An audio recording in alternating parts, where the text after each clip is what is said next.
ഈശോ മിശിഹായ്ക്ക് സ്തുതിയായിരിക്കട്ടെ. ഏപ്രിൽ 7 തിങ്കൾ.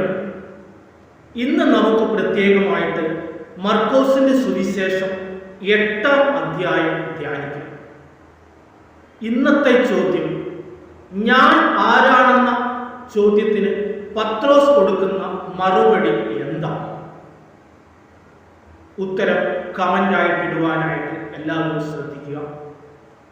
ഇന്ന് നമുക്ക് പ്രത്യേകമായിട്ട് നമ്മുടെ എല്ലാ കുഞ്ഞുങ്ങളെയും ദൈവ തൃക്കരങ്ങളിലേക്ക് സമർപ്പിച്ച് നമുക്ക് പ്രാർത്ഥിക്കാം. പരീക്ഷാകാലമൊക്കെ കഴിഞ്ഞവരും കഴിയാത്തവരുമായ എല്ലാ മക്കളെയും ദൈവ തൃക്കരങ്ങളിലേക്ക് സമർപ്പിക്കാം.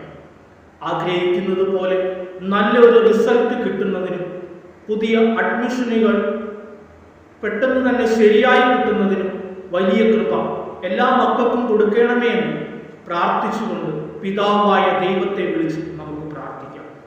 സ്വർഗസ്ഥനായ നമ്മുടെ പിതാവേ, അങ്ങയുടെ നാമം ഉചിതമാകണമേ, അങ്ങയുടെ രാജ്യം വരയണമേ, അങ്ങയുടെ തിരുമന സ്വർഗത്തിലെ പോലെ ഭൂമിയിലുമാകണമേ.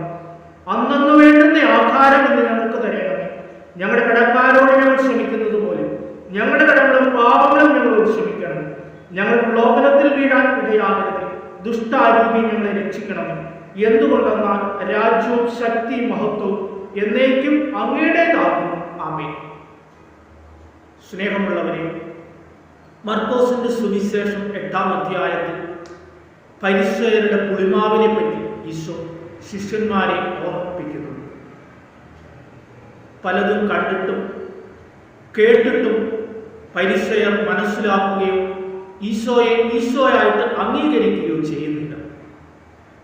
അപ്പം വർദ്ധിപ്പിക്കുകയും രോഗികളെ സുഖപ്പെടുത്തുകയും രോഗശാന്തി നൽകുകയും ഒക്കെ ചെയ്തിട്ടും അവർ യേശുവിൽ വിശ്വസിക്കുകയോ യേശു ദൈവപുത്രനാണെന്ന് ഏറ്റുപറയുകയോ ചെയ്യുന്നില്ല. ഈശോ ശിഷ്യന്മാരോട് പറയുന്നുണ്ട്, ഫരിസേയരുടെ പുളിമാവിനെ നിങ്ങൾ സൂക്ഷിച്ചു കൊടുക്കുവാൻ. അവരുടെ പ്രബോധനങ്ങളെ സൂക്ഷിക്കുവാനാണ് ഈശോ അവരോട് ആവശ്യപ്പെടുന്നത്. നിങ്ങൾ കണ്ണുണ്ടായിട്ടും കാണാത്തത് എന്തുകൊണ്ടാണ്? കാതുണ്ടായിട്ടും കേൾക്കാത്തത് എന്തുകൊണ്ടാണ്? ശിഷ്യന്മാരെ ഈശോ ശകാരിക്കുന്നു. സ്നേഹമുള്ളവരെ, പല പ്രാവശ്യം അപ്പം വർദ്ധിപ്പിക്കുന്നതും രോഗശാന്തി നൽകുന്നതുമെല്ലാം ശിഷ്യന്മാർ കണ്ടിട്ടും ഈശോയായിട്ട് മനസ്സിലാക്കുവാനായിട്ട് ശിഷ്യന്മാർക്കും മറ്റുള്ളവർക്കും സാധിക്കാറുണ്ട്.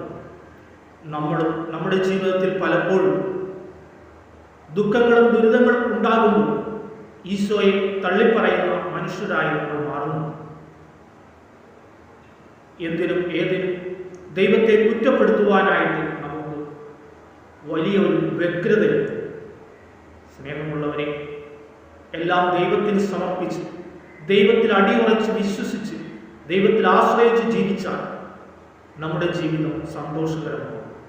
ദൈവം എല്ലാവരെയും സമർത്ഥമായി അനുഗ്രഹിക്കട്ടെ എന്ന് പ്രാർത്ഥിച്ചുകൊണ്ട് പിതാവിൻ്റെയും പുത്രൻ്റെയും പരിശുദ്ധാത്മാവിൻ്റെയും നാമത്തിൽ ആമേൻ.